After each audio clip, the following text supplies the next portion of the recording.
ఒక అద్భుతమైన కథ.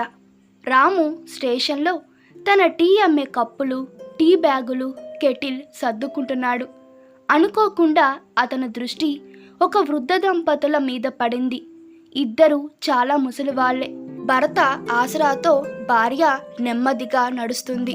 కొంచెం దూరం వెళ్ళి అక్కడ కూర్చుండిపోయింది. భర్త కూడా పక్కనే కూర్చున్నాడు. ఇంతలో ట్రైన్ వచ్చేసింది.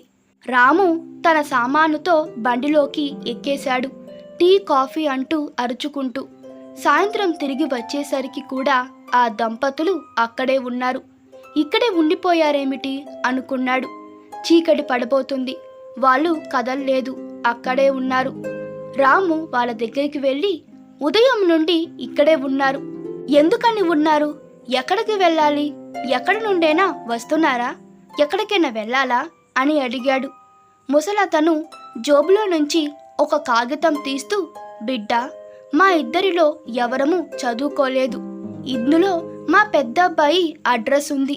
ఒకవేళ వాడు స్టేషన్కి రాకపోతే ఎవరికైనా ఈ కాగితం చూపిస్తే వాడి దగ్గరికి తీసుకువెళ్తారని మా చిన్నబ్బాయి రాసి ఇచ్చాడు అన్నాడు.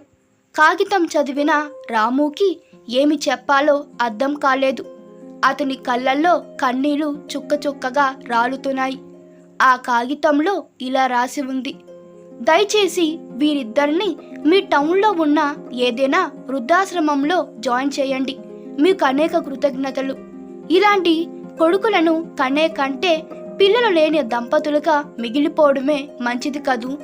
మనలో కూడా ఇటువంటి కొడుకులు ఉంటే వారికి కనువిప్పు కలిగేలా దీనిని 10 మందికి చెప్పండి, షేర్ చేయండి, ముందు తరాలు బాగుపరచండి. ఈ కథ మీకు నచ్చినట్లయితే మీ అభిప్రాయాలు కామెంట్ తెలపండి. Please like, share and subscribe to my channel. Thank you.